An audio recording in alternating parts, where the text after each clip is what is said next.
before us now to testify under regular order, but was never asked. Today is a distraction from the fact that DHS has been shut down for over 65 days, and the security impacts of that are real, and the workforce is suffering. Rather than work to reopen DHS, the minority has used prior hearings to accost witnesses who voluntarily appeared before the committee. Listen to their own words.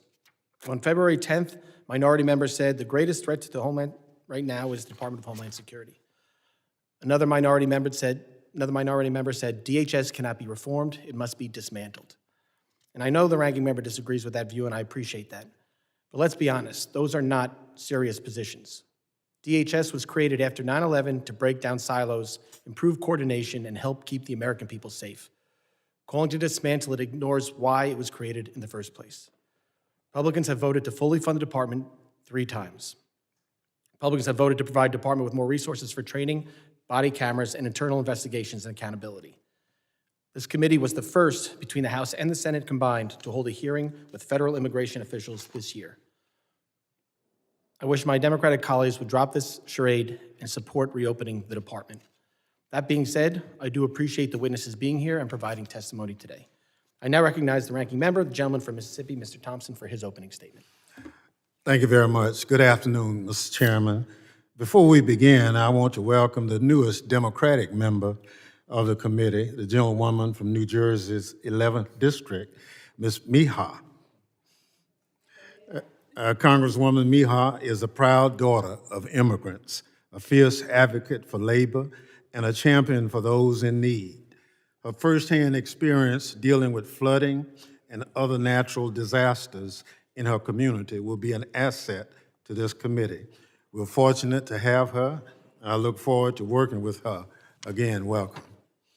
I also welcome our panel of witnesses to this Minority Day hearing.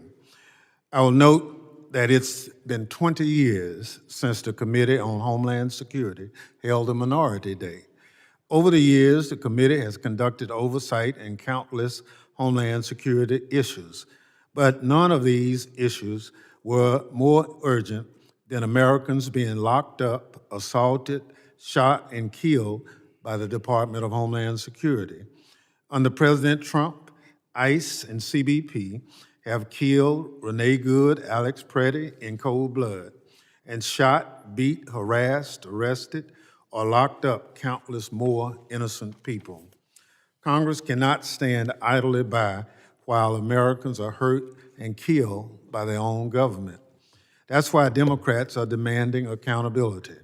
That means holding oversight hearings, obtaining documents, and demanding answers from the Trump administration. Unfortunately, Republicans have done nothing of the sort. Republicans have refused to work across the aisle to enact meaningful ICE and CBP reforms. In doing so, they have forced the longest partisan government shutdown in history. Less than a year ago, Republicans gave ICE and CBP $150 billion slush fund paid for with taxpayers' dollars, with no oversight or strings attached. Now Republicans want to give them another $70 billion in reconciliation so Stephen Miller, Tom Homan, and Mark Wayne Mullen can do whatever they want with it. It's outrageous. Congressional Democrats are saying enough is enough. And on this committee in particular, we refuse to allow Republicans to shirk our oversight responsibility.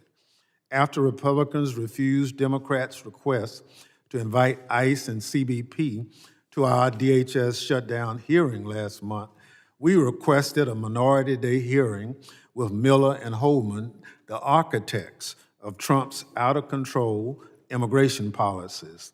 Unfortunately, the White House refused to send them to testify today, but that comes at no surprise. Stephen Miller has the blood of American citizens on his hands, and Tom Homan doesn't want to answer questions about why he was recorded by the FBI accepting $50,000 cash in a takeout bag from undercover agents. They are hiding from accountability today, and they are being aided and abetted by congressional Republicans. The most recent example in this appalling letter the chairman sent to Miller and Holman, discouraging them from attending this hearing. He went so far as to refer to our request as, quote, a distraction, and, quote, not a serious attempt at oversight, unquote. Imagine calling oversight of the death of Americans a distraction and not serious. How ironic for Republicans to call Democratic hearings request unserious when the chairman's 7-page invitation letter was more that of the entirety of Republicans' oversight this Congress. It's a shame. Unfortunately, the Trump administration has ignored Democrats' oversight request all Congress and refused to release critical evidence against ICE and CBP in the death of Renee and Alex. In January, every Democrat on this committee signed a letter to then Secretary Kristi Noem demanding video recordings and other documents in the death of Ms. Good and Mr. Preddy. 4 months later, that letter is still unanswered. Mr. Chairman, I ask that that letter be included in the record. We remember them today, and our prayers are with their loved ones. I want to thank the witnesses who are here to tell their stories on the record. It takes real courage to do that, and we thank them for coming forward. Marimar Martinez, a U.S. citizen and preschool teacher, was shot 5 times by a Border Patrol agent after he rammed her vehicle as she drove through a Chicago neighborhood. Reverend David Black, senior pastor at the First Presbyterian Church of Chicago, was outside the Broadview ICE detention facility praying when DHS law enforcement officers shot him with pepper balls multiple times. George Retes, a U.S. citizen and Iraqi combat veteran, was on his way to work last July when DHS agents pepper sprayed him, arrested him, and locked him up for 3 days before finally releasing him. Ryan Ecklund, a U.S. citizen from Minnesota, was violently arrested and detained for hours without explanation after recording ICE activity from his vehicle. I asked the clerk to please play a short video showing what Trump's DHS did to our witnesses. Just looked down and I looked at my hand, it was full of blood. That's when I realized, like, I actually got shot. Marimar Martinez is a teacher's assistant at a Montessori school in Chicago. Watch closely, as this angle shows Exum pull his own wheel to the left into Martinez's car, contradicting federal statements that she ran into them. Will be Army veteran George Retes. You can see some aerial video from back in July. Retes is in that white vehicle there. He's arriving at his workplace as a raid was taking place. Now, agents later broke his window. They pepper sprayed him. They detained him in jail for 3 days before releasing him. And though DHS later said in a statement that he had been arrested for assault, he was never charged. That pastor was David Black. He joins us now. Good morning. Good morning, Pastor. So I stepped forward and I prayed for the ICE officers and as I was praying audibly to them, they opened fire on me and shot me twice in the head, another 5 times on the body at least. Someone, Ryan Ecklund, tells us that he had just dropped off a kid at school. He had headed over to the grocery store to pick up some things when he noticed pretty clearly an ICE vehicle. One of those ICE agents went into the back seat, gave me a chokehold around the driver's headrest, and those 5 agents pulled me to the street, put me in cuffs, and put me in an unmarked van. Violence against Americans like we saw on the video must never happen again. Doing nothing is not an option. Mr. Chairman, I'm sorry Mr. Miller and Mr. Holman didn't have the guts to show up and face these witnesses today. I'm sorry they didn't have the guts to answer for the pain, suffering, and loss they've inflicted on people in communities across America. It's past time for Republicans to realize their oath isn't to Donald Trump, it's to the Constitution and the American people. They need to step up and do their job. Join us in ensuring that Donald Trump and his henchmen can never do this to Americans again. Thank you, Mr. Chairman, and I yield back. Other members of the committee are reminded that opening statements may be submitted for the record. I would now like to formally introduce our witnesses. Ms. Marimar Martinez, I recognize Mr. Troy Garcia for 30 seconds to introduce his constituent. Thank you, Mr. Chairman Garbarino, for this opportunity to introduce Marimar Martinez. Marimar is my constituent and a U.S. citizen. She works as a teaching assistant at a Montessori school. Marimar was shot 5 times by Border Patrol agent Charles Ecklund, who bragged about it to his fellow agents. Despite dismissing the bogus charges against her, the Trump administration continues to lie about Marimar and smear her as a domestic terrorist. I'm proud that Marimar was my guest at the State of the Union. I commend her courage for speaking out about what she's endured, and I strongly support her pursuit of justice and accountability, including the release of all evidence in her case. Thank you. Thank you. Pastor David Black, Mr. George Retes Jr., and Mr. Ryan Ecklund. Thank all the witnesses for being here today. Pursuant to Committee Rule 8C, I ask that the witnesses please rise and raise their right hand. I solemnly swear that the testimony you will give before the Committee on Homeland Security of the United States House of Representatives will be the truth, the whole truth, and nothing but the truth, so help you God. All right. We can let the record reflect that the witnesses have answered in the affirmative. Thank you, and please be seated. I now recognize Ms. Martinez for 5 minutes to summarize her opening statement.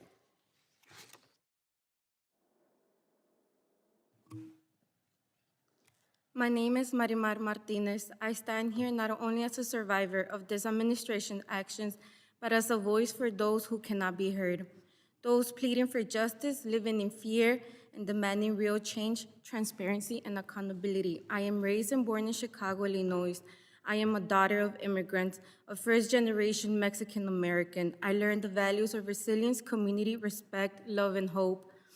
We build and we dream. That's what immigrants' families do. We learn to bloom in places that try to bury us. On October 4th, those values were tested when my life was nearly taken by my own government. On Saturday, October 4th, 2025, I left my home. After spending the morning preparing clothes and shoes to donate to my local church, as I drove to the church, I noticed a SUV that appeared consistent with Border Patrol vehicle that had been invading my Hispanic neighborhood in recent weeks. As I got closer, I saw what appeared to be an Uber light in the front windshield, no front plates, as required in Illinois, and an out-of-state license plate, a uniformed Border Patrol agent. I was aware and concerned of recent incidents in my community. For a short period of time, I followed the vehicle and alerted my community by honking and shouting La Migra to warn my neighbors about the presence of these agents who have been terrorizing our community over the past few weeks. My vehicle was 2 to 3 feet to the left of the Border Patrol vehicle. At one point, Border Patrol agents started to swerve into my lane as we were driving. I made eye contact with the driver of the Border Patrol vehicle and watched as he turned his steering wheel once again to his left and sideswiped my vehicle. I immediately froze, slammed on the brakes, and stopped my car. The Border Patrol stopped just 1 to 2 car lengths ahead of me. At that moment, I believed I was in danger, based on what I knew watching the news coverage of ICE agents' encounters in Chicago, that I was in danger. I drove forward and went around the Border Patrol agents, who jumped out of his car and pointed a gun at me. I moved to the far left lane, striking the curb on the far left side. The next thing I knew, I felt burning sensations in my arms and legs. Shortly after, I began to feel sharp impacts and burning sensation. As I continued to drive past the Border Patrol agents, I could hear my back passenger window shatter. I looked down and noticed blood gushing out of my arms and legs, and I realized I had been shot multiple times. I managed to drive a mile from where the incident happened, and I pulled into a parking lot of a mechanic shop and called 911.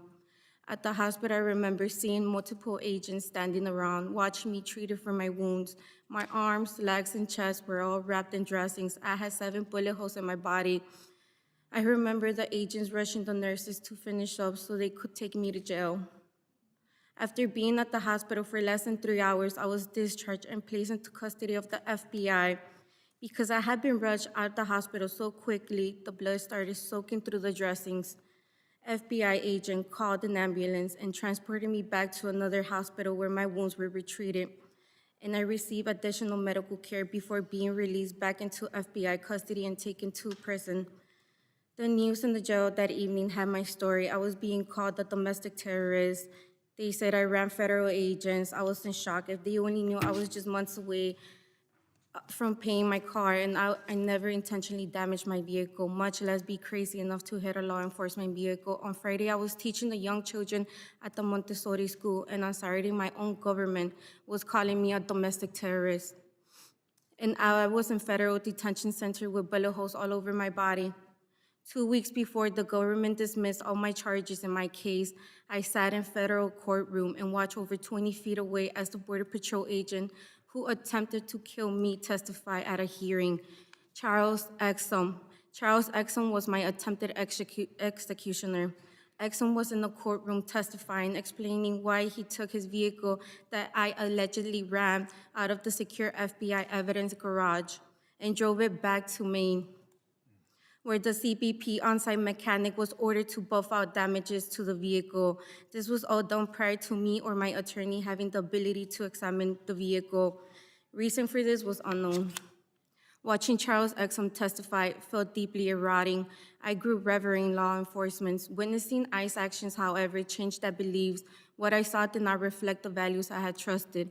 Despite assurance that these operations will focus on the worst of the worst, their actions and statements made on their oath tell a different story. The evidence does not show a focus on the most dangerous individuals.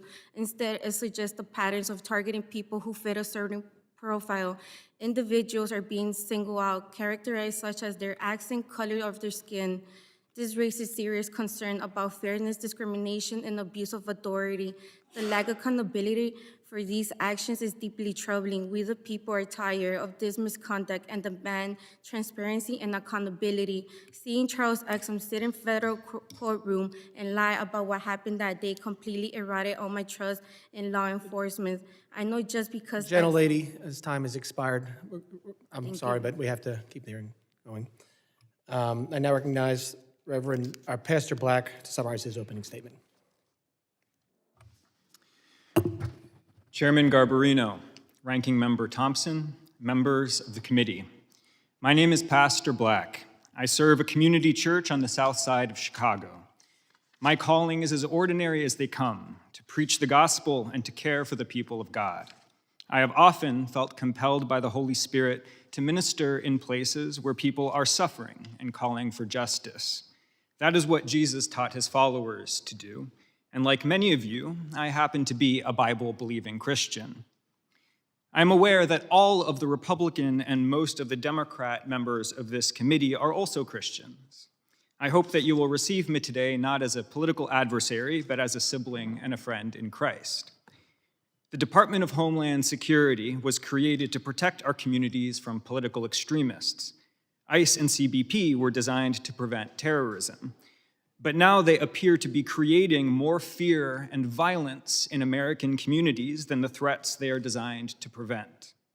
Families across America are sheltering in their homes for fear that a father, mother, or child might be abducted and deported without due process. Chemical warfare is being unleashed by agents of ICE and CBP against citizens and residents of American communities who pose no threat. ICE has shot and killed people who are lawfully recording their operations. Countless Americans who assemble to peacefully protest these atrocities have been attacked by ICE and CBP with brutal and sometimes deadly force. I am one of them. On the evening of September 19th, 2025, I joined a group of clergy and activists peacefully protesting outside the ICE detention facility in Broadview, Illinois. I went as a Christian minister in traditional clerical attire. I approached the building with my arms outstretched and quoted Jesus to the agents, urging them to repent for the kingdom of God is near. The masked agents opened fire on me, shooting me at least 7 times in the head, in the face, and the body with pepper balls, which their manufacturer warns can cause severe or permanent injury or death when fired at sensitive areas like the head and the face. What was done to me is only a reflection of what is being done to people in my community who have no pulpit and no platform. On a daily basis, I witness the fear and the suffering of those who are being targeted by this violent campaign. People in my community are struggling to pay for food, housing, and health care. Meanwhile, they are living in fear that a member of their family or community could be taken by ICE, regardless of their citizenship status, simply on the basis of the language they speak or the color of their skin. People have a right to come to America seeking safety. Those of us who call ourselves Christians have a spiritual responsibility to receive them as our neighbors.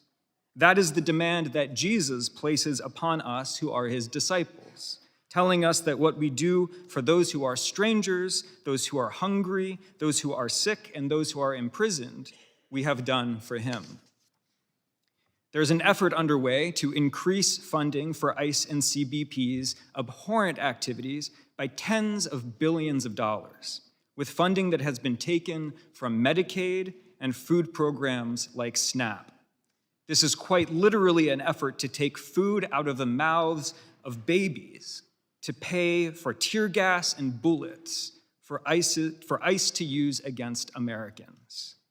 I want to remind members that a budget is a moral document, that what we spend reflects our priorities as a nation.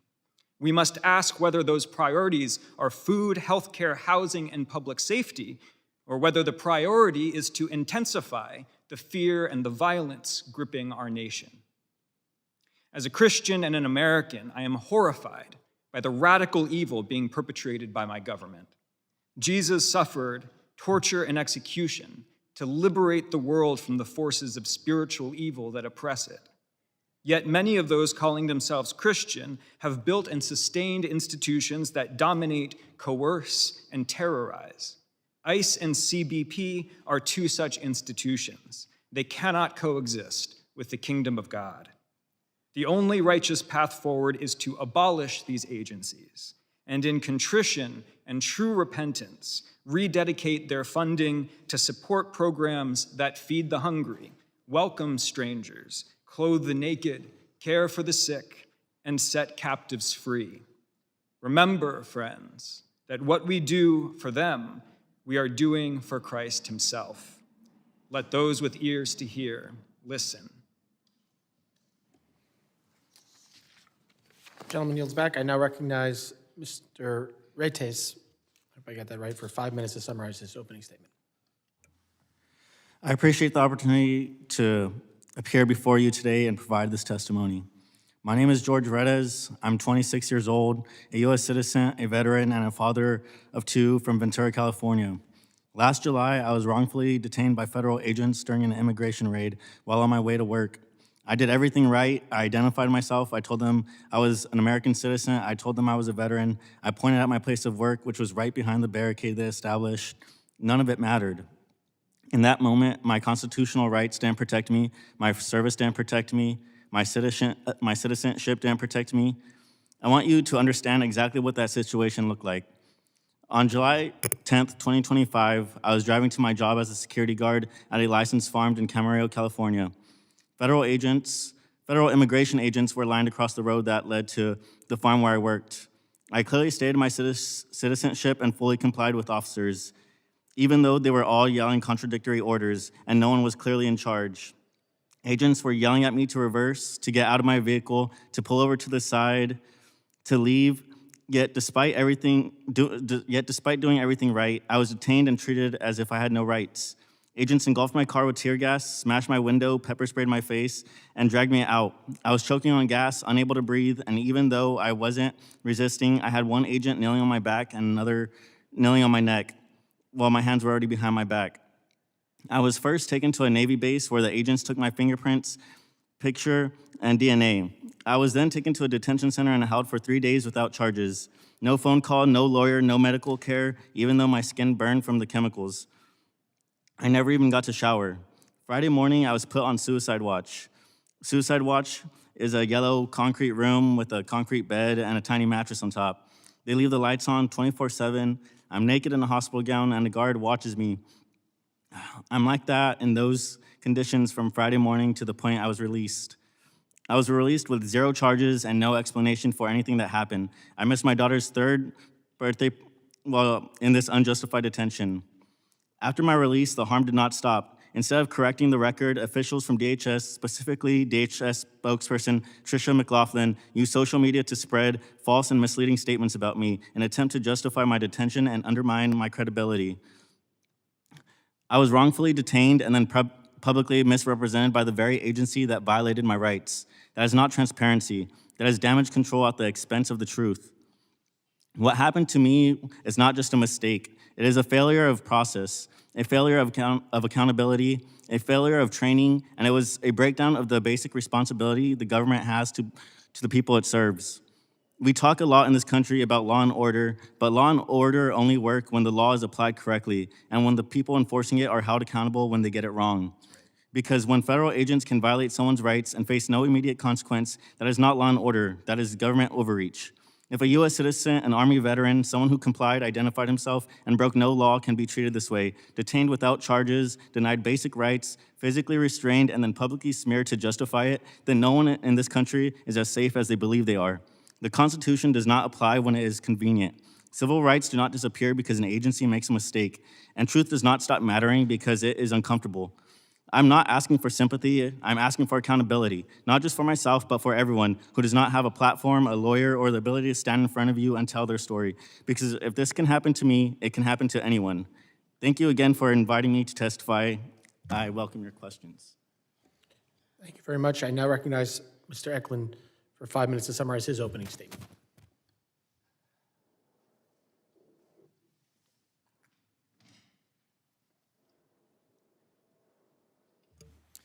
Chair, Ranking Member, and members of the committee, my name is Ryan Ecklund. I'm a lifelong Minnesota resident, a business owner, a husband and a father, and a United States citizen. On January 7th, Renee Good was shot and killed in Minneapolis by ICE. She left behind loved ones, including a young son, and that event was broadcast worldwide and immediately sparked conversations about what immigration agents were really doing in Minnesota. When my older son asked my wife and I if ICE was going to come to our East Metro suburb of Woodbury, my wife gave what she thought was a truthful answer, that ICE would probably stay in the more densely populated areas and that his friends would remain safe.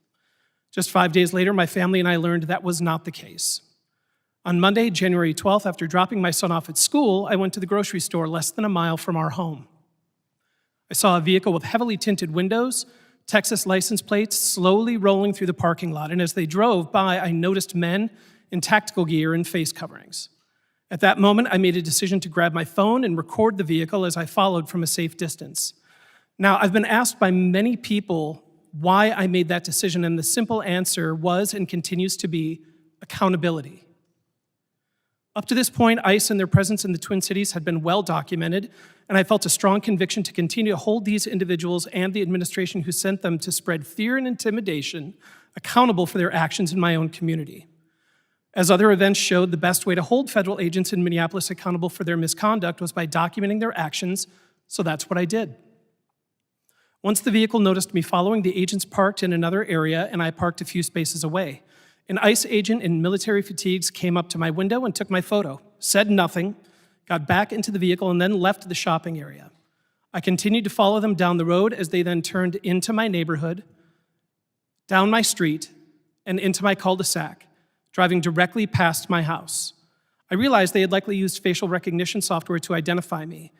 Please consider this for a moment, that a government agent used advanced technology to identify and intimidate a U.S. citizen for exercising his First Amendment rights. What purpose does this serve? Remember, these agents were not in pursuit of a violent criminal. They were lurking in a grocery store parking lot at 9:45 in the morning. I followed them out of my neighborhood, and an additional vehicle joined the front of our caravan. Then the agents boxed in my car, and 5 masked ICE agents then approached my vehicle. One of the agents opened my door, and another agent came through the back seat and put me in a chokehold. They forced me from my vehicle and onto the ground. I was never ordered out of the vehicle, and at no point did any of these men identify themselves. One agent had a knee on my back, and another had a knee on my neck, and that agent moved and scraped my face on the pavement. My hands were forced behind my back, and I was handcuffed and put into an unmarked van and transported to the Whipple Federal Building.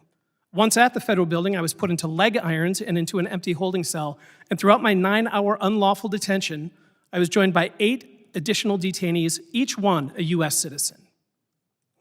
One of the young men who entered after me was an apprentice plumber and said that he was on a new home construction job site in the South Metro when ICE came to the property, and once he declined to shake the ICE agent's hand, he was put into custody. I was released that evening with no charges, and less than 2 weeks later, Alex Preddy, who former Secretary Noem called a domestic terrorist, was shot 10 times by ICE. The siege on the people of the Twin Cities by their own government has forever altered our state, and in response, Minnesotans do what we always do. We show up for one another. We stood up for one another. We supported our neighbors, delivered food to those who didn't feel safe leaving their homes, and stood with our children at the bus stop so they wouldn't feel scared. We protected and supported our immigrant-owned businesses, and we proved that Minnesota is not a place, but a way of being. The administration hoped the Twin Cities would be a proving ground for that, for the farce that was Operation Metro Surge. And instead, they learned why Minnesotans have always known, when we all do better, we all do better. We will spend years accounting for the financial toll taken on the Twin Cities, and we will spend years recovering from the fear instilled in our valued immigrant communities. But I believe in us. Minnesotans showed the world what courage looks like. When operations like this are carried out without precision and without transparency and without accountability, they impact entire communities. This committee has a responsibility to demand answers and to demand accurate data. The American people deserve the truth, and our citizens demand accountability. And only those who want to avoid accountability need to wear masks to do their job. Thank you. Thank you very much. Members will be recognized by order of seniority for their 5 minutes of questioning. I'll be keeping to the 5-minute rule like we've been doing at these hearings. I now recognize the ranking member for 5 minutes of questions. Thank you very much, Mr. Chairman. I think the record needs to reflect that the 4 witnesses here are all American citizens. They have every right entitled to them that an American citizen should have, guaranteed by the Constitution of the United States of America. More importantly, though, is that issue comes with agencies that are tasked with the responsibility of protecting them. And the stories that I've heard today gives validity to why we're having this minority hearing today. Republicans don't want to hear the truth. If they did, we could have had a formal hearing with these witnesses and whoever they wanted to put in front of us to refute it. But they didn't. So here we had to pull out an arcane law, a rule where if you don't get your hearing, you have a minority day. So we're here, and as a nation of laws, Republicans have shut down DHS for over 2 months, rather than agree to reform and prevent out-of-control ICE and CBP personnel from hurting Americans and terrorizing communities.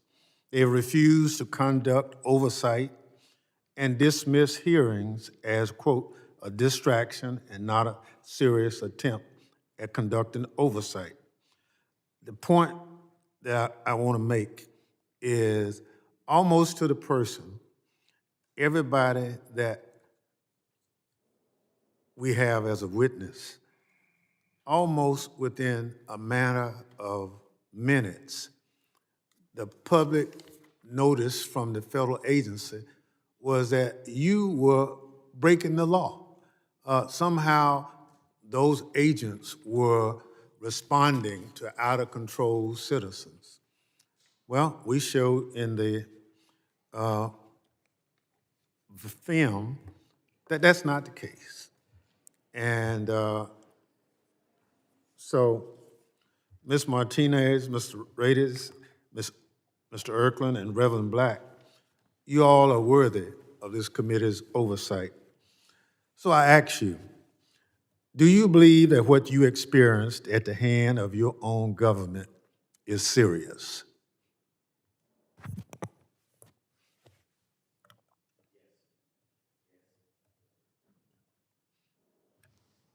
It's very serious.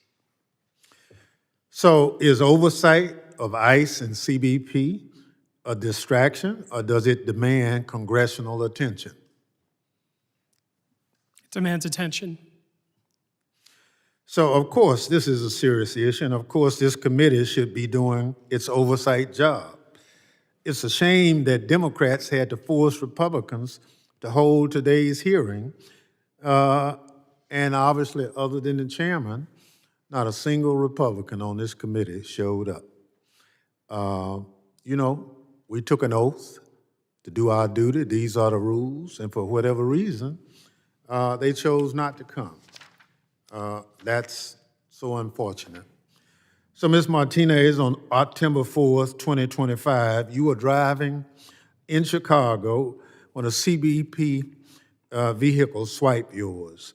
You were shot 5 times by Border Patrol agents, had 7 bullet holes in your body. Within hours, as I said, DHS put your photo on the press and falsely accused you of being a domestic terrorist, when in fact, you were a law-abiding U.S. citizen. The assault charge against you was later dismissed, but DHS has never retracted that press release. The agent who shot you and bragged about it to his buddies and about it is still employed by Border Patrol. There has been no accountability from DHS.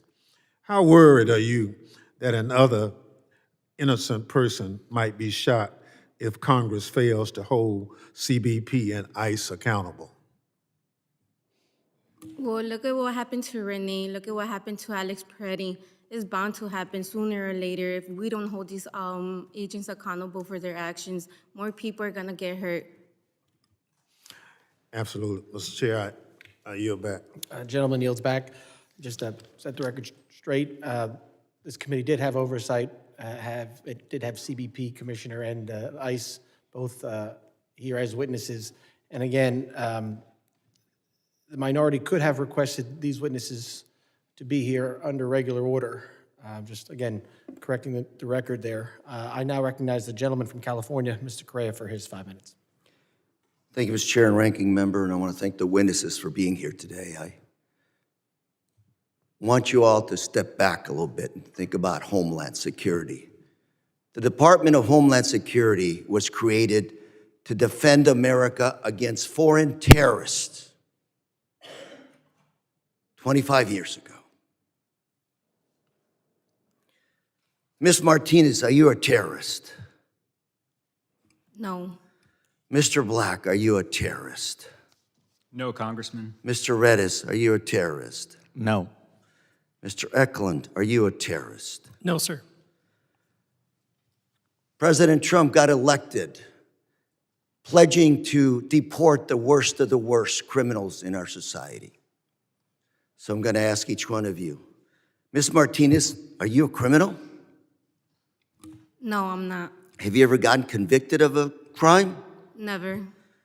Pastor Black, what have you been convicted of? Nothing, sir. Never been convicted of anything. Mr. Retes, Never convicted of anything. and you're a veteran. And a veteran. Iraq War. Iraq War. Thank you for your service to our country. Mr. Ecklund, are you a criminal? No, sir. Ms. Martinez, you're a citizen, yes? Correct. Mr. Black, you're a citizen, yes? Yes, sir. Mr. Retes, you're a citizen. Yes, sir. Mr. Ecklund, you're a citizen. Yes, sir. In what you were doing and what they claimed that made you a terrorist, were you protecting the worst of the worst criminals in your communities, Ms. Martinez? No, I was not. Mr. Black? No, sir. Mr. Retes? No, I was on my way to work. You're on your way to work. Mr. Ecklund? No, sir, I was on the way to the grocery store. And I'm asking you this because I want to make sure America understands what's going on right now in Homeland Security, okay? We're not talking about undocumented. We're not talking about the worst of the worst. We're talking about American citizens. Your telephones were taken. Ms. Martinez, was your phone taken? Everything was taken from me. Pastor Black, was your phone taken? My phone was not taken. I was not arrested. Mr. Retes? Yes. Mr. Ecklund?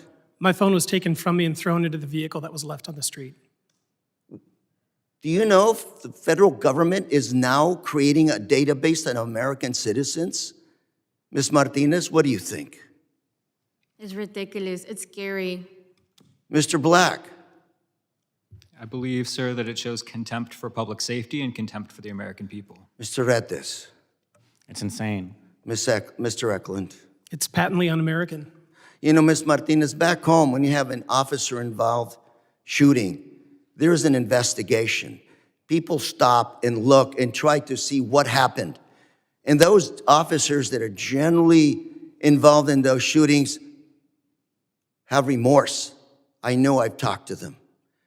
In your case, what did the officer do after he shot you? He bragged about the shooting. Practically, like, he didn't saw me as human. I was just disposable.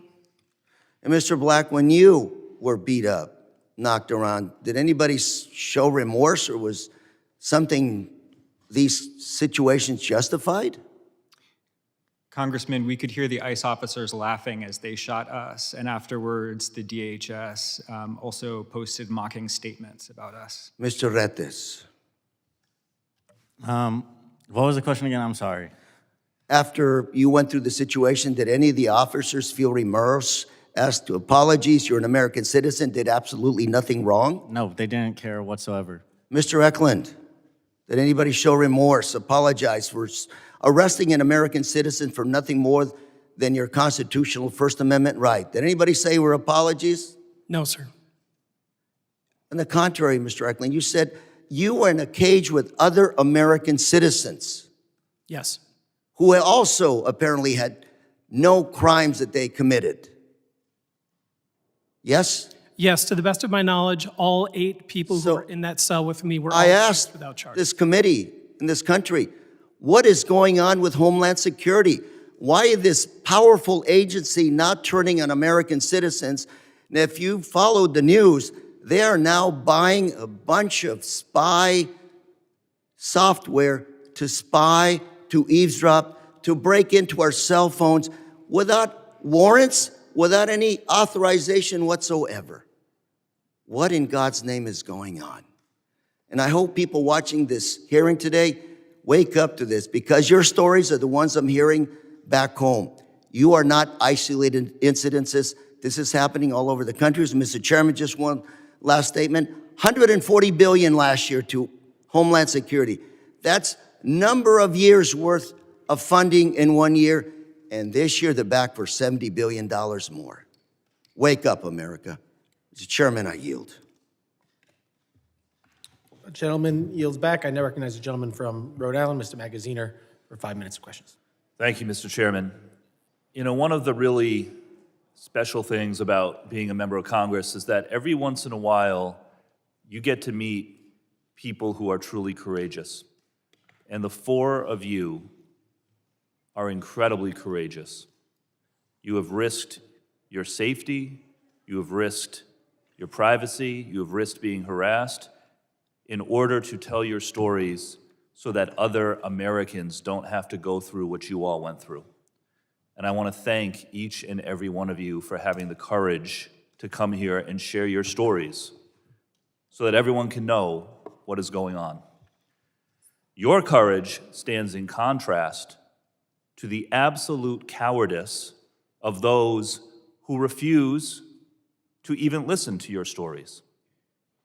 The cowardice of Stephen Miller and Tom Homan, who were invited to come here and refused. Stephen Miller is a coward. Tom Homan is a coward. Not only have they not come to this hearing, They haven't testified in front of any committee in Congress during this administration. And all but one of our Republican colleagues on this committee did not have the courage to come here today and listen to your stories. So the American people see what's going on. There are a lot of politicians and White House officials who like to talk tough from behind a podium, but they don't have the courage to listen to the people whose lives have been impacted by the cruelty of this administration. The Department of Homeland Security was established to keep Americans safe.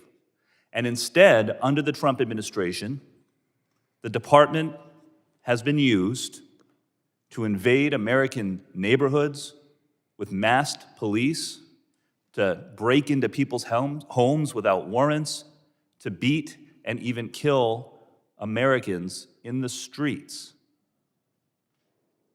It's wrong. I want to ask all four of our witnesses, please raise your hand if you are a United States citizen. All four of you. Please raise your hand if you have ever assaulted a law enforcement officer. None of you. Please raise your hand if you've ever committed an act of violence against anyone. None of you. Please raise your hand if you have been arrested or shot by a DHS officer. Every one of you. Shameful. Do any of you know, have any of the officers who assaulted you, who shot you, been disciplined in any way? Do any of you know of any examples of that? To my knowledge? No. No. None. That's the problem, the lack of accountability that we've been calling out. I sent a letter 2 months ago to the head of ICE and the head of Border Patrol to ask them how many of their employees have been disciplined for excessive use of force over the last year and a half. I still haven't received an answer. That lack of accountability is why the American people have lost trust in the Trump administration.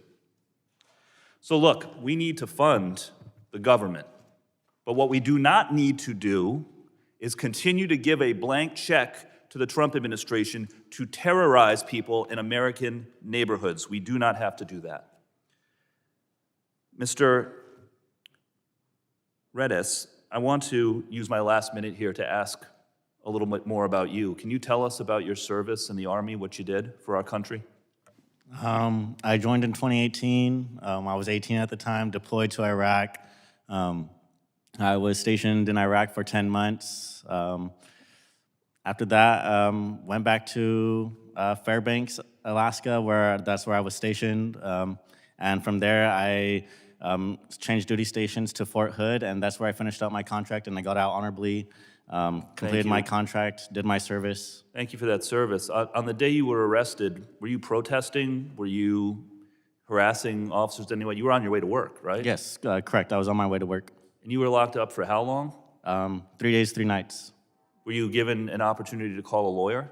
No phone call to a lawyer, no phone call to my family. As a United States citizen, you couldn't call a lawyer? No. 3 days. You missed your daughter's birthday party. Last question, how did your partner, your wife, I assume, how did she explain that to your daughter? No explanation. That's awful. I'm sorry to all of you. You deserve better. I yield back. Gentleman yields back. Now, recognize the gentlelady from Illinois, Ms. Ramirez, for 5 minutes of questions. Thank you, Chair and Ranking Member, for holding this hearing. I want to especially thank our witnesses for being here today. I want to echo what Congressman Magaziner just said. You continue to show up for your communities, even when the federal government continues to harm and fail you. And I'll never take for granted what it means to share your stories over and over again.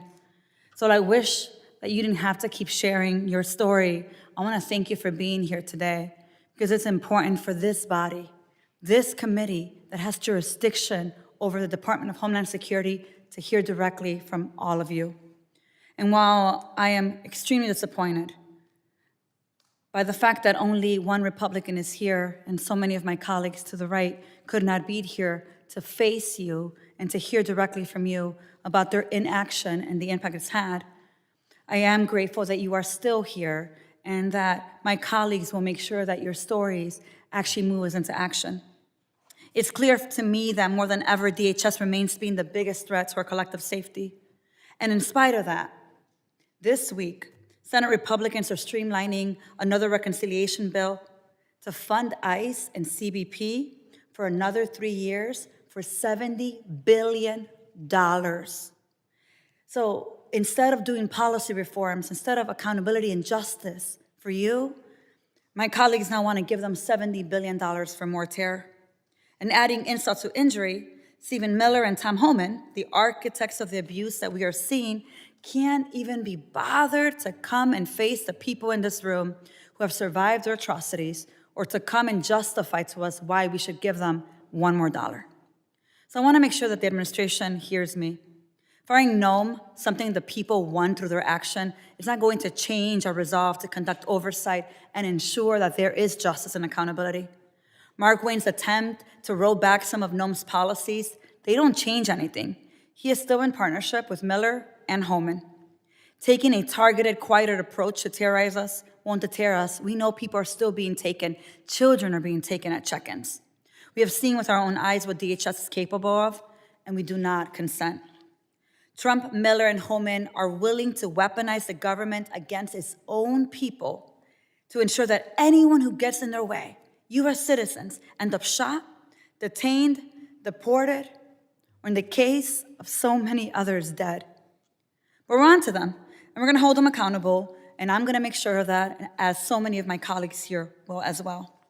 So, Ms. Martinez, thank you for being here, and thank you for what you shared today. As someone who has experienced this violence firsthand on your way to work, what would you say to Tom Homan and Stephen Miller had they had the courage to actually show up today? I will say when is enough. How many more children gotta be traumatized? How many more families gotta be separated? Like us Americans, we just want honesty, transparency, and accountability. That's it. That's all we're doing. That's all we want. And Marimar, what message do you want Congress, this body, to hear, as some of my colleagues in this room are asking, one of them, are asking for billions more to keep funding these violations of our rights? What would you want them to know? This is not a performance. This is our lives, and we're going through it. We're traumatized, and we want accountability. We want change and transparency. That's it. Thank you, Marimar. Based on what we have heard today, I want to ask my colleagues, and for my colleagues on the other side that might be in their office watching because they didn't have the courage to be able to show up to confront the people they have harmed, the U.S. citizens they have harmed, how do you justify spending another $70 billion on this dangerous, inhumane, unlawful terror campaign? DHS cannot be reformed. There is no justice and any accountability when you're allowing more taxpayer dollars to be spent to keep harming U.S. citizens, children, and families. It must be dismantled piece by piece, and something new, a system that honors our rights, respects the Constitution, our dignity, and our humanity must be built. So I want to end in saying this. Today, for this body, for our members of Congress, it's an invitation to actually hear what we've heard from the witnesses and do something about it. I have a bill by the name of Melt ICE, and we can melt ICE, and we can dismantle DHS. We just have to have the courage and the willingness to stand up for our constituents instead of covering up for Miller, Homan, and Donald Trump. With that, I yield back. General Lady yields back. Just a reminder, it is a violation of House rules and the rules of this committee to engage in personalities regarding other members or to question the motives of a colleague. I now recognize the gentleman from New York, Mr. Kennedy, for 5 minutes of questions. Thank you. Thank you all for being here today and for your testimony. Your courage and willingness to share your stories is going to help us all hold this administration and Department of Homeland Security accountable for the constitutional abuses we're seeing in our communities all across the country. Yours are just a few of these stories. This committee is incredibly grateful for your testimony today, as are the American people. Your testimony will help the American people truly understand the suffering that the Trump administration has inflicted on our very own people. Thankfully, you are with us today, here to tell your stories. But we have to remember and honor the memory of those who we've lost.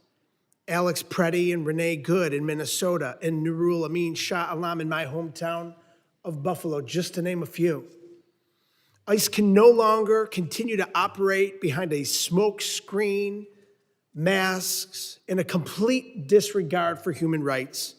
The Trump administration's dangerous and erratic so-called mass deportation agenda has blown through the limits of presidential authority, repeatedly violated the Constitution, and unleashed a secret police into our communities, targeting lawfully present immigrants, U.S. citizens like yourselves, workers, children, and United States combat veterans.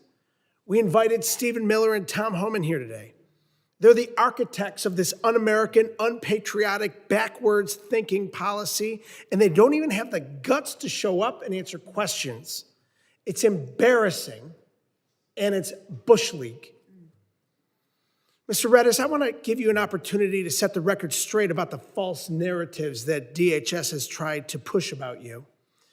You're an Iraq combat veteran, and you're a U.S. citizen, correct? Yes. Thank you for your service. Thank you. After being honorably discharged, you were working a civilian job and simply commuting to work on the day DHS arrested you, correct? Yes. You were not trying to impede or obstruct federal agents, correct? Correct. As we've seen for the last 16 months through DHS media campaign, they've peddled lies about individuals who've committed no wrongdoing. DHS has tried to justify your arrest and 3-day detention by claiming that you were violent and refused to comply with law enforcement. It's been almost a year since your arrest. Isn't it true that DHS has not filed any charges against you to show evidence of their claims? That is 100% correct. Why do you think DHS lied about your arrest? I think they lied about my arrest to fool whoever it is that believes in them, to believe that what ICE is doing, they're 100% correct and that they're doing nothing wrong. Their motive was to try to deter me from speaking the truth and sharing with the world everything that happened to me. They were trying to put fear in me, and fortunately for them, that just doesn't work with me. The way that DHS law enforcement has treated you, from the use of force during your arrest to the denial of basic hygiene requests while in detention, is horrific as much as it's un-American. And not to mention that your family could not find you. You were disappeared into a system for days on end.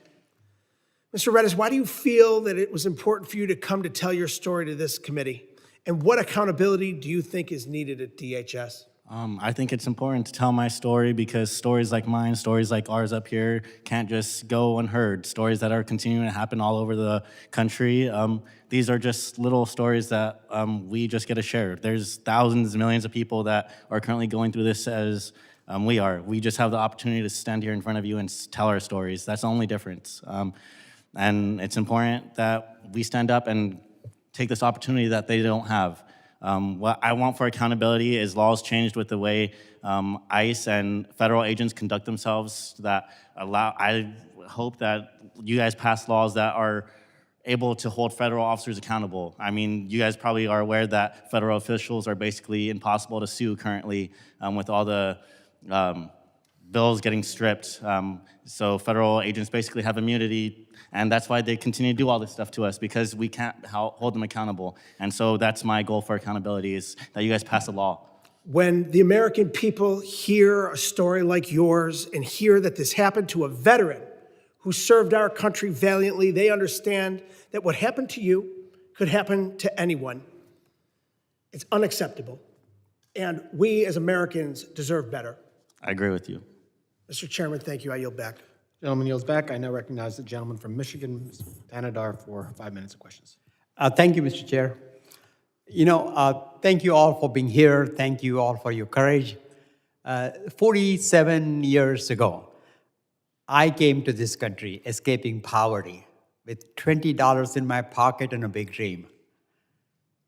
And today, what I see is immigrants being demonized by this administration. For over a year, Trump and his cronies have terrorized our streets, unleashing ICE and CBP agents, detaining innocent people, and killing numerous others, including Renee Good and Alex Brady. Our witnesses here today are no strangers to this violence, and I want to again thank all of you for your bravery today in speaking before this committee. At my town halls and in conversations with my constituents in Detroit and all over the 13th Congressional District, I see a constant fear they share in Trump's invading our communities using ICE and other federal agents. They have every right to be fearful. Over the past year, we have witnessed cities like Los Angeles, Chicago, Minneapolis, and others become hotbed for violent immigration enforcement raids and the violation of civil liberties. Enough is enough.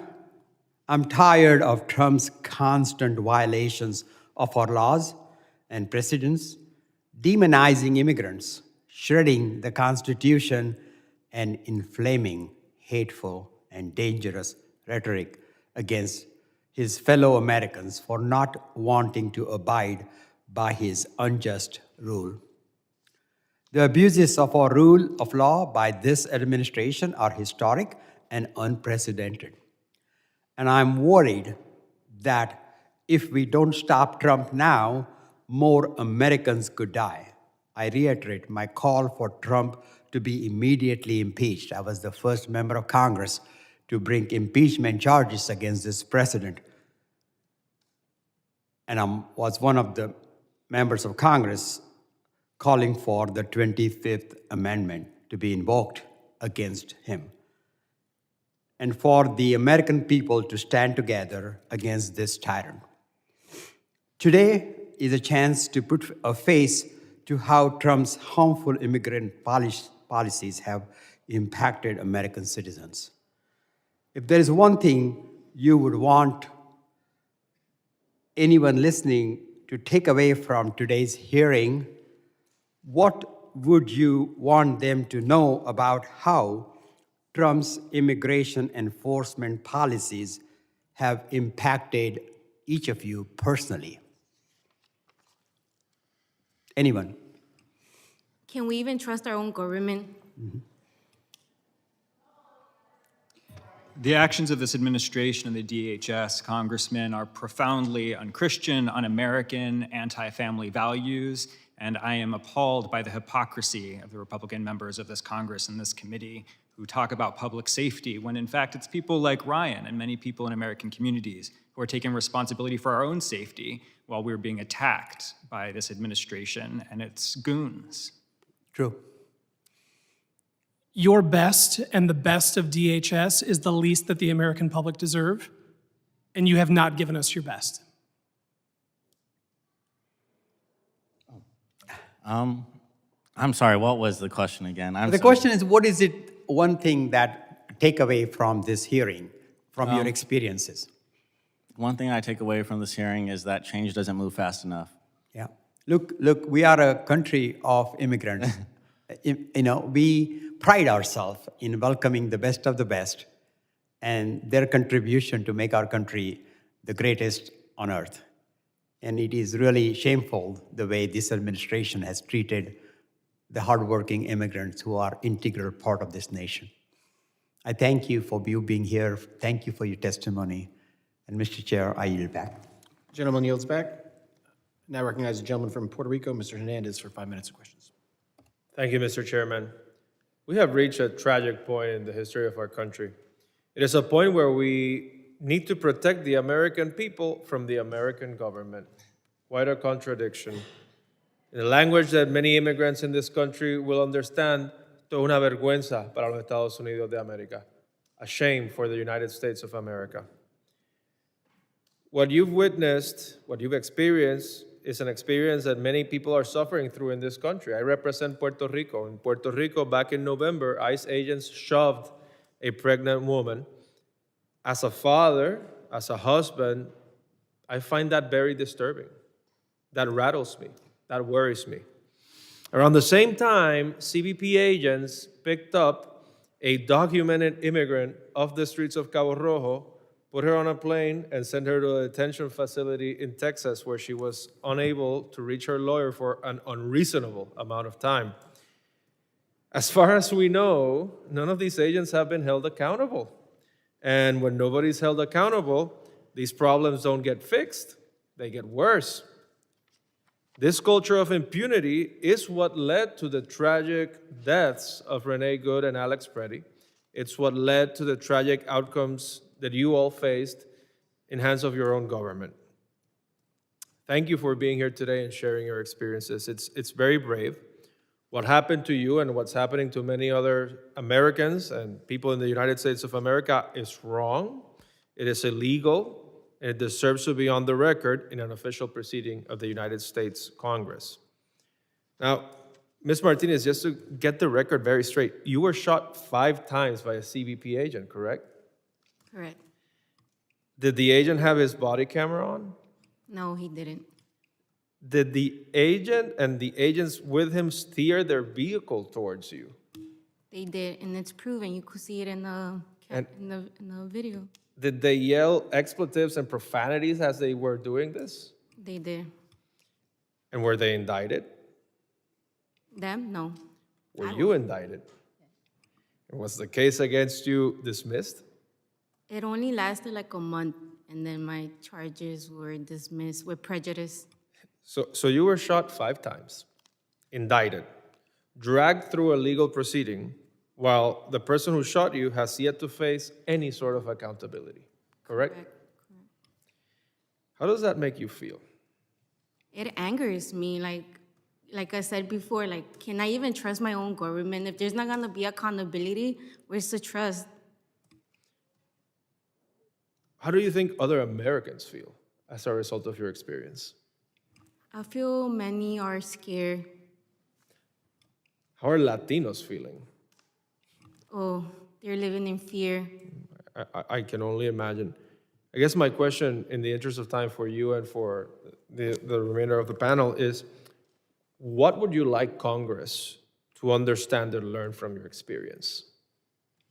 That we're not against ICE agents. We're against the injustice. We're against brutality. We want change. We want agents to be held accountable. It's not fair that I was indicted. I went to prison. I've been through hell and back, and I fought through my freedom. I fought for my freedom. I fought for my boys. And these agents, Charles Ecklund has not even been held accountable for his actions. But when it comes to me, I had a fight. What about him? I have not heard nothing. We don't know if he's still working in the job. Honestly, I don't know. And that's what I want. I just want accountability and change. No, I completely agree with you. I think rules and holding people accountable to rules is essential. And it's something that's severely lacking. It's one of the great tragedies that agencies that were created to protect the homeland are not protecting the homeland. We are actually it's actually requiring us to protect people from those agencies.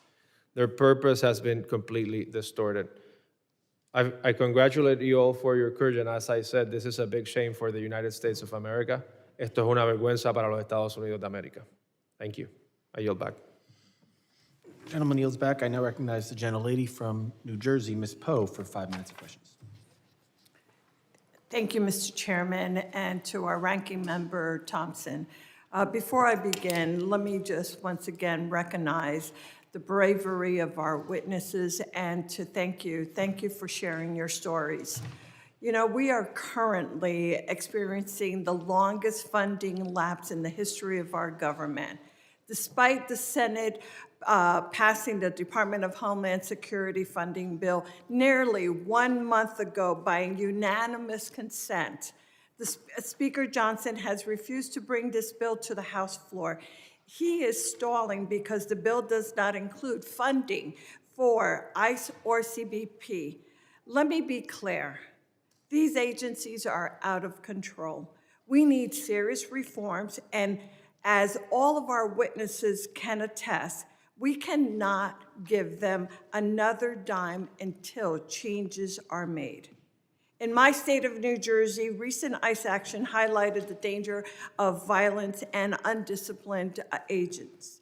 In Bridgeton, which is not part of my district, but illustrates the out-of-control action throughout New Jersey, an ICE agent recently smashed the car window of Deborah Gomez, despite her lawyer repeatedly asking for a warrant. Please play the video.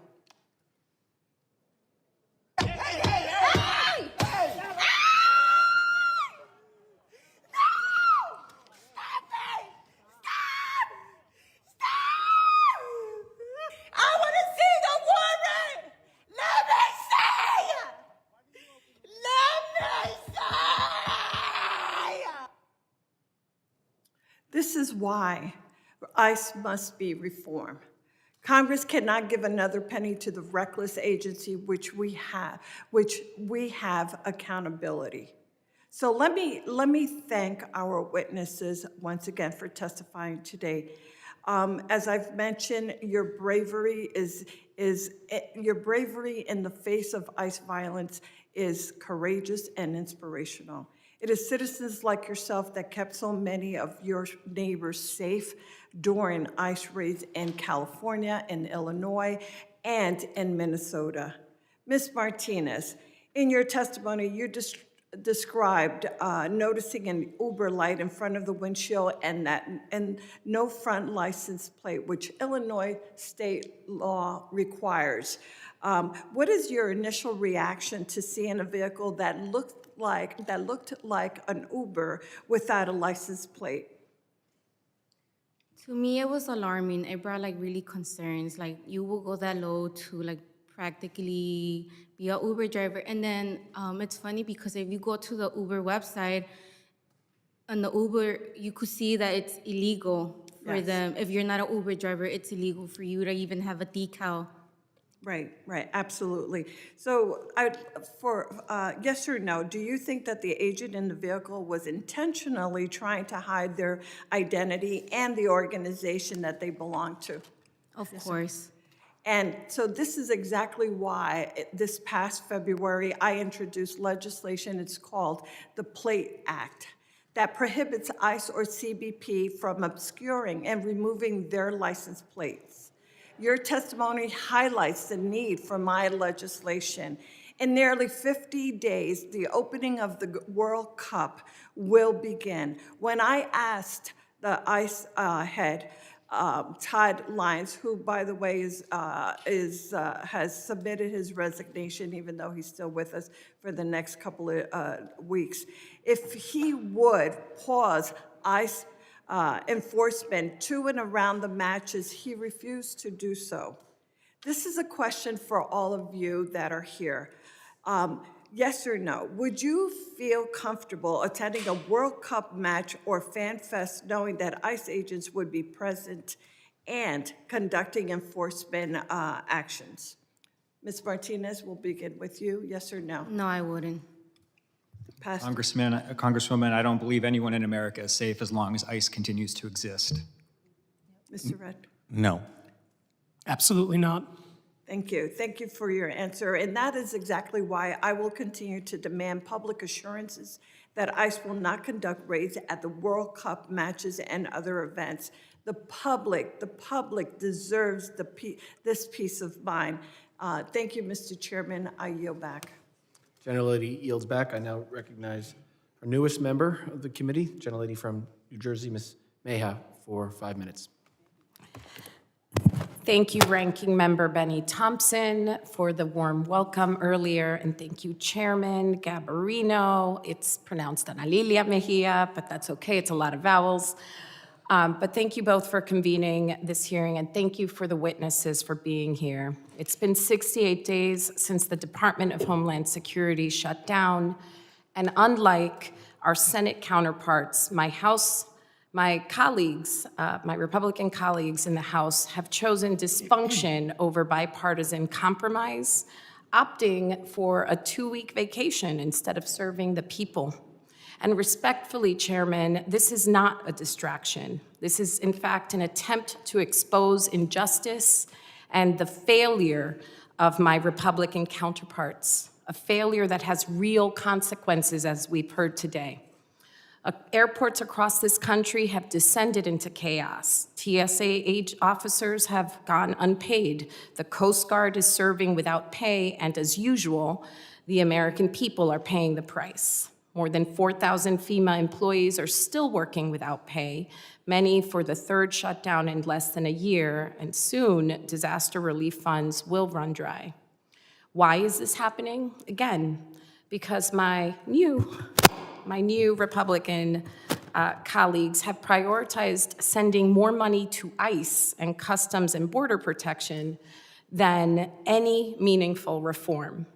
These are the same agencies that, as we've heard, have turned their weapons against our own communities, terrorizing families and citizens, and undermining the trust that the American people deserve. What's more, these efforts amount to a campaign against our very own Constitution, whittling away due process and equal protection afforded to all under the 14th Amendment.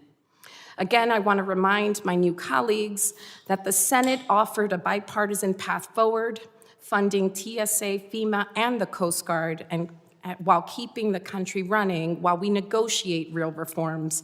But again, my new colleagues, my new Republican House colleagues have failed the American people.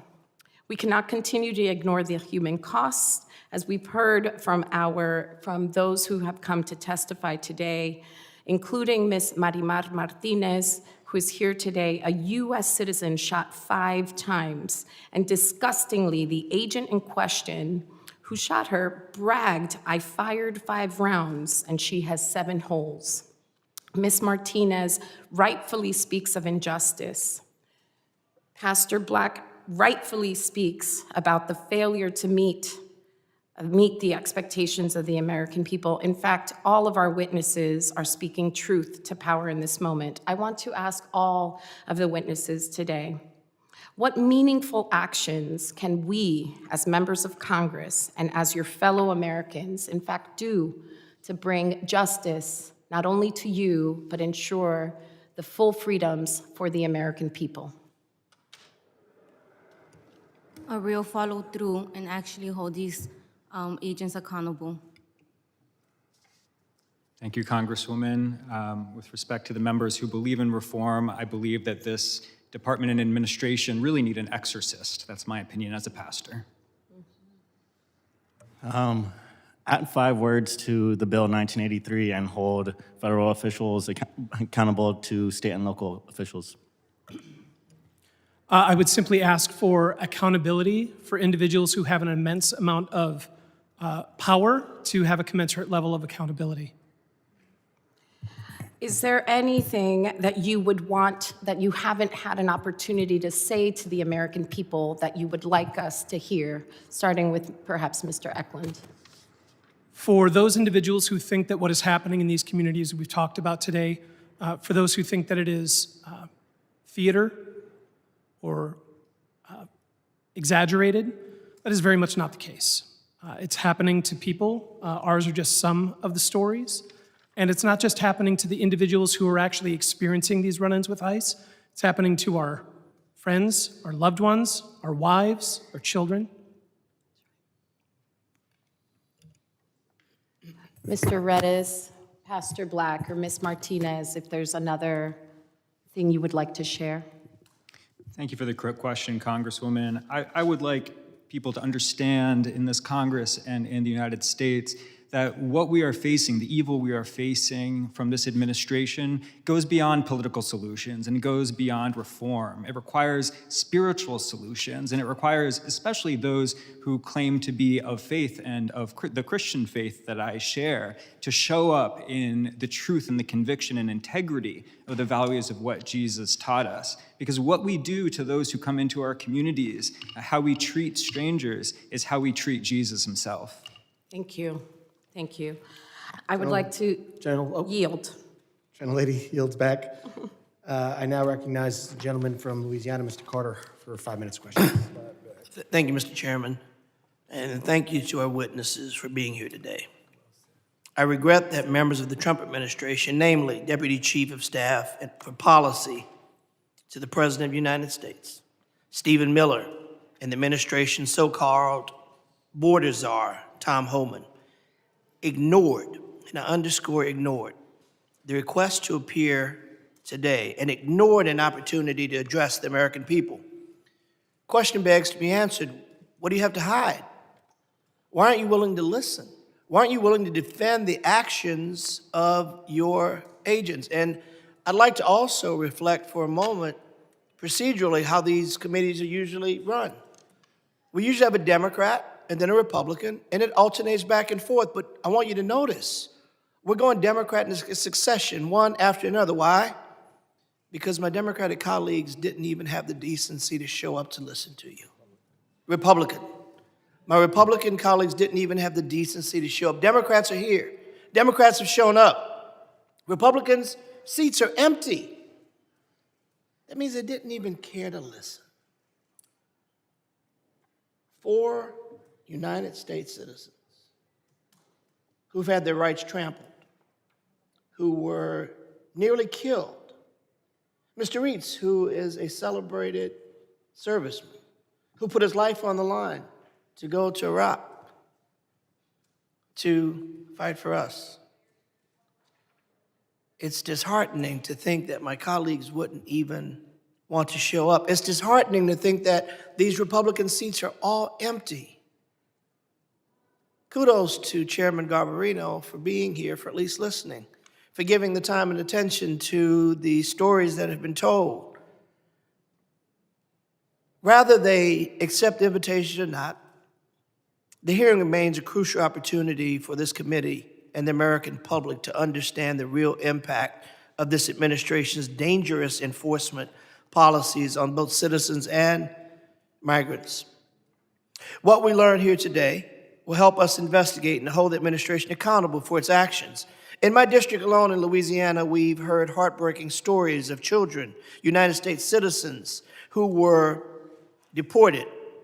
We've heard about a child with cancer who was caught up in an enforcement action. We've seen children stay home from school, afraid to leave their homes. We've seen businesses shuttered because their owners and workers fear for their lives. And most tragically, we've seen deaths, including Honduran oysterman who drowned while fleeing federal immigration agents. But instead of taking action to address these abuses, House Republicans are keeping the entire DHS shut down as the Senate passed bipartisan compromises to open, yet it sat on Speaker Johnson's desk. Mr. Retes, I first want to thank you for your service to this country. Unfortunately, hundreds of U.S. citizens like you have been arrested or detained by federal law enforcement officers. Well, we know it's at least 170, thanks to public reporting, but sadly, we don't know the actual number because the administration refuses to be transparent and won't even admit it's arresting and detaining citizens. The very Secretary of Homeland Security sat here and said they had not, although a week later had to admit that one of the witnesses that sat in this very chamber was in fact arrested and then later dropped charges. Mr. Retes, can you explain how you tried to prove that you were in fact a U.S. citizen when you were detained? I offered to give them my ID that was still in my vehicle. I have my military ID that allows me to get onto military bases. I told them I could give them all the proof they want, my license, my ID, my vehicle. Did they appear to even care about these things? As you mentioned, you had evidence. No, in fact, they never even asked me for verification of my identity at all. So the fact that you were offering it, they never, one, asked. Number two, when you voluntarily said, I have it, I'd like to present it, they ignored, which means they really didn't care because they had already determined by the way you look or the way you sound that you must be someone who done something. That is in direct conflict with our Constitution. It's in direct conflict with the very things that they say they're doing, when in fact we have witnesses here telling otherwise, but my Republican colleagues didn't want to hear it. Trump officials didn't want to hear it. Their heads are so deep in the sand of violating the rights of citizens, that they just don't care. There's something terribly wrong with that. Mr. Martinez, are you concerned that as a U.S. citizen you will continue to be wrapped up in the dangerous immigration enforcement action simply because? Gentleman's time has expired. Mr. Chair, could you just indulge me a second? Let her answer that question, please, as I yield. Ms. Martinez, are you concerned that you will continue to be wrapped up in the dangerous immigration enforcement actions? Yes, I am. I think my whole family is even concerned. Thank you. Mr. Chairman, I yield. Gentleman yields. I now recognize the gentleman from Virginia, Mr. Walkinshaw, for 5 minutes of questions. Thank you, Mr. Chairman, and thank you to Ranking Member Thompson for ensuring that our courageous witnesses could appear today and share their experiences at the hands of President Trump's Department of Homeland Security. Ranking Member Thompson also asked that invitations be extended to Stephen Miller and Tom Homan to testify today, but obviously they are too weak and too afraid to face this committee. I want to focus on Tom Homan, President Trump's so-called border czar. He was the architect of the family separation policy that resulted in 5,500 children being forcibly taken from their parents at the border. Last year, reports surfaced that Homan accepted a $50,000 bag of cash, a paper bag, filled with $50,000 from an undercover FBI agent in exchange for future government contracts. And Mr. Chairman, in the letter you wrote Mr. Homan, you suggested he not appear today because Democrats weren't operating in good faith. I think you would agree it would be a good faith question to ask him whether he accepted $50,000 in a paper bag. I'd be acting in good faith if I asked the border czar that question. These allegations were serious enough that in 2025, just days before President Trump was inaugurated, a DOJ lawyer told Trump's team that Homan could not get a security clearance due to the ongoing corruption probe into that bribe that he allegedly accepted. The American people still do not have an accounting of how or whether he passed a background check and got his security clearance. The same official who engineered the family separation policy is now leading the mass deportation machine. Under his leadership, mass secret police have shot and killed American citizens, dragged pregnant mothers, kneeled on the necks of teenagers, unlawfully detained more than 170 American citizens, including some of our witnesses today, 20 children. He's directed that masked officers smash down the doors of Americans without a judicial warrant while their families sleep.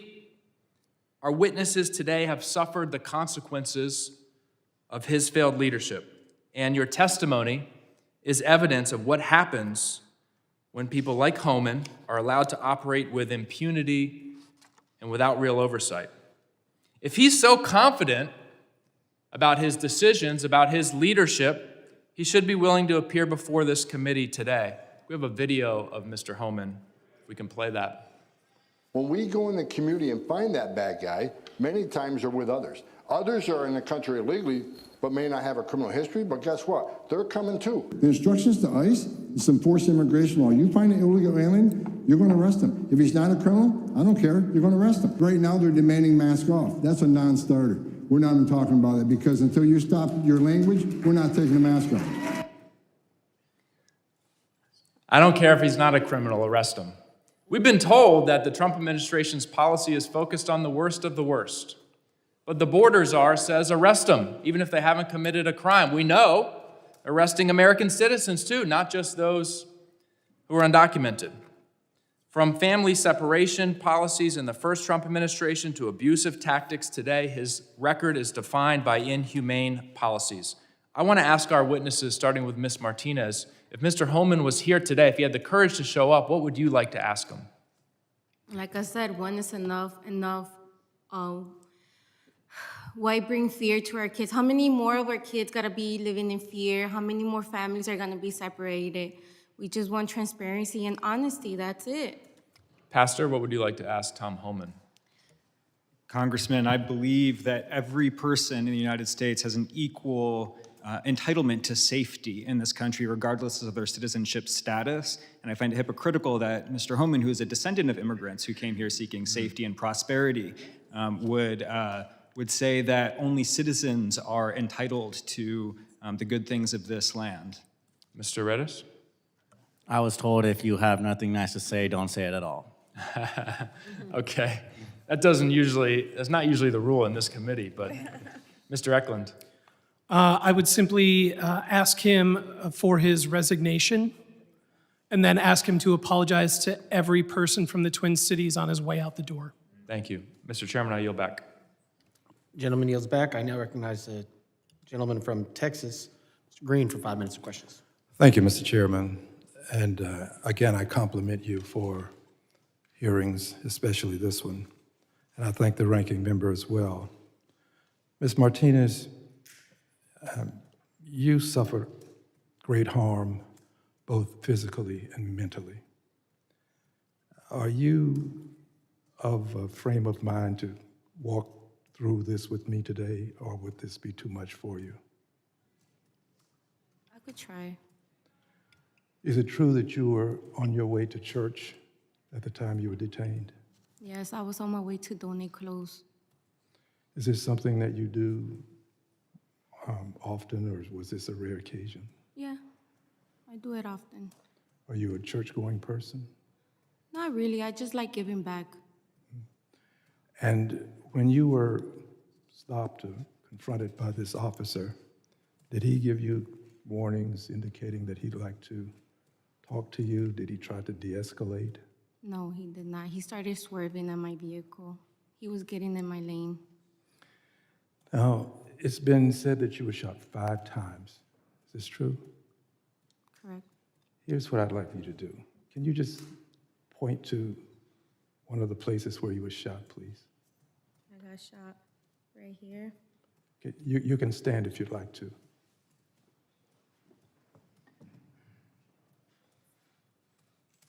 Right here. Right here. Is that an indication of where? I travel, and Yes. then I got hit on the side. And then I have an entry and the exit on my right thigh.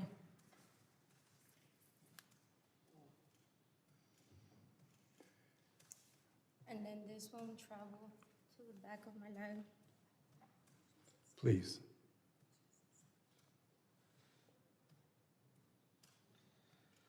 Now, this, if you'll go back to the microphone, I'd like for your testimony to be recorded. This officer made a statement, and I'll quote him, exact words as I understand it. I fired 5 shots, 5 rounds to be more specific, and she had 7 holes.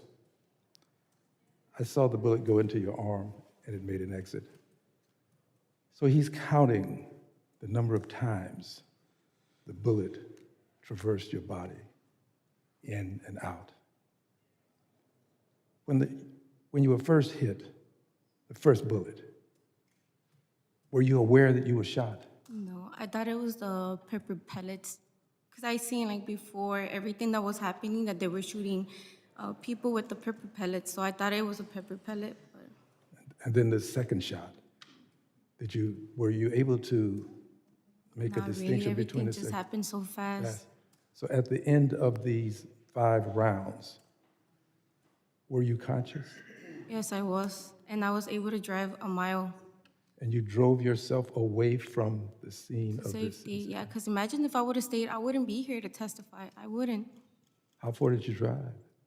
A mile away. I I drove a mile and I stopped at a mechanic shop. While you were driving, did you examine your body? Did you look to see? Well, what did you see as you were driving? I just saw blood gushing. That's how when I realized like I've been actually shot. Right here, this one was gushing, and my whole side was covered in blood, and I started feeling lightheaded, and that's when I realized like I've been shot and I need to stop to call for emergency. And when you stopped, did you make the call to get help, or did someone Yes. else? You did it yourself? I called, yeah. Do you think often of this horrible circumstance that you had to endure? Do you think about this? All the time. Do you lose sleep thinking about it? Sometimes I do. Do you have nightmares sometimes when you're thinking about it? At the beginning I did, but now, not really. I see tears welling in your eyes as you're talking to me now. It's still very painful, I take it. It is. It's hard, like, to manage all this and, like, to even process of what happened. You know, I got being shot just for, practically for protecting your community. Now, you've talked about accountability and transparency. Do you really want to see someone arrested? Do you want him arrested for what he did to you? Do you want a trial so that you can testify?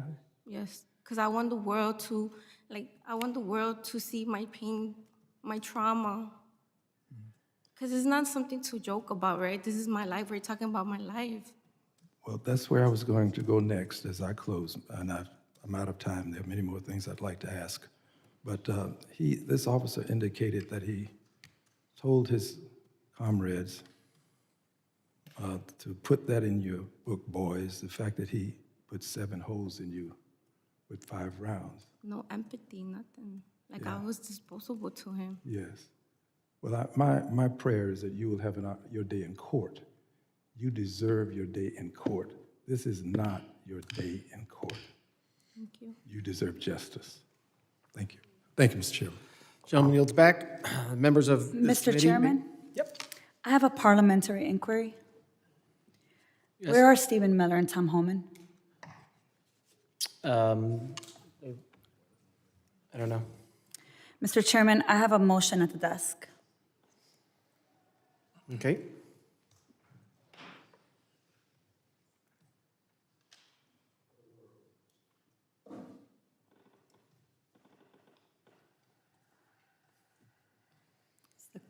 Clerk reporting the motion.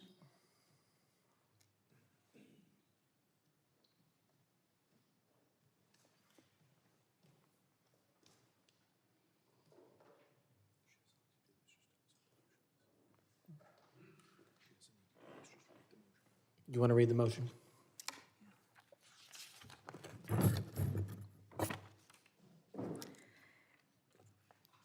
Ms. Ramirez of Illinois moves pursuant to Clause 2K-6 of Rule 11 to subpoena Stephen Miller and Thomas Homan.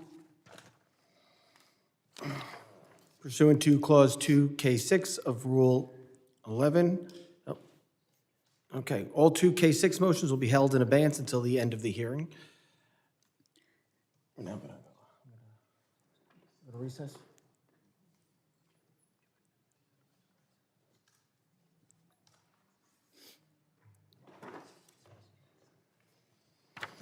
The testimonial part of the hearing has concluded. While the committee votes on previously made motions, the witnesses are excused. Thank you very much for your participation today. The audience will remain seated while the witnesses exit. Committee stands in recess.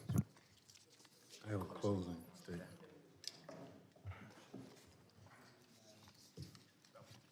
Mr. Chairman, point of, Matt, is that your question? What?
Committee on Homeland Security will come to order. Before we call up the pending motion, I understand the gentlelady has revised it. Yes, Mr. Chairman, I withdraw my motion made prior to the recess, and I have a new motion to subpoena Stephen Miller and Thomas Holman at the desk for the clerk to report. Now call up the gentlewoman's motion to subpoena Mr. Miller and Mr. Holman. Motion to subpoena offered by Ms. Ramirez of Illinois. Ms. Ramirez of Illinois moves pursuant to clause... Mr. Chairman, I move to table. Motion. Chairman, I'd like a recorded. Gentleman moves to table a motion. All those in favor say aye. Aye. All those opposed say no. No. The opinion of the chair, the ayes have it, and the motion is tabled. Mr. Chairman, I'd like a recorded vote. A recorded vote is requested. The clerk will call the roll. We're going to electronically. We are electronically. Okay. Yep. The vote is now open. Motion to table. Excuse me. Sorry. And then flip it over.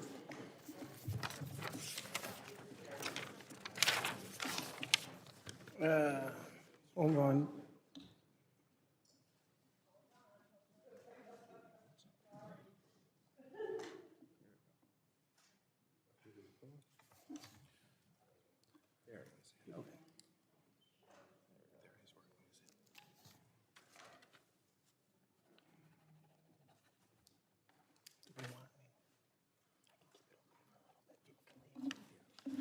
You guys can go.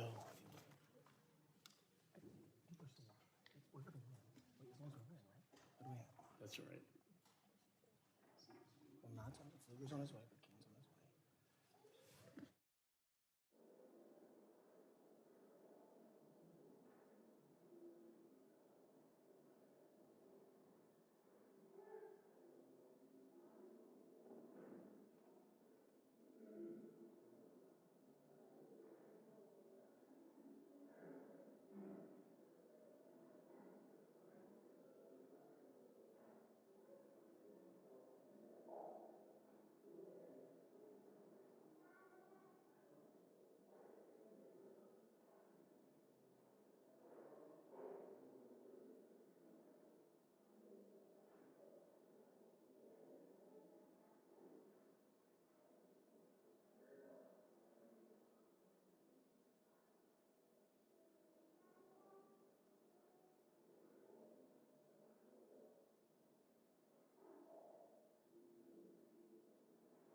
Clerk will report the tally. Mr. Chairman, on that vote, there were 15 ayes and 14 noes. The ayes have it, and the motion is agreed to. Mr. Chairman, parliamentary inquiry? Yep. I wonder if it's allowable, since so many of our colleagues weren't here to listen to the witnesses' testimony when they gave it, if the witnesses could be given another 5 minutes, now that our colleagues can be here to hear them. No, the witnesses, the public portion of this was ended earlier. Thank you. The members of this committee may have some additional questions. We already went to that. We could, pursuant to Committee Rule 7E, the hearing record will be held open for 10 days. Without objection, this committee stands adjourned.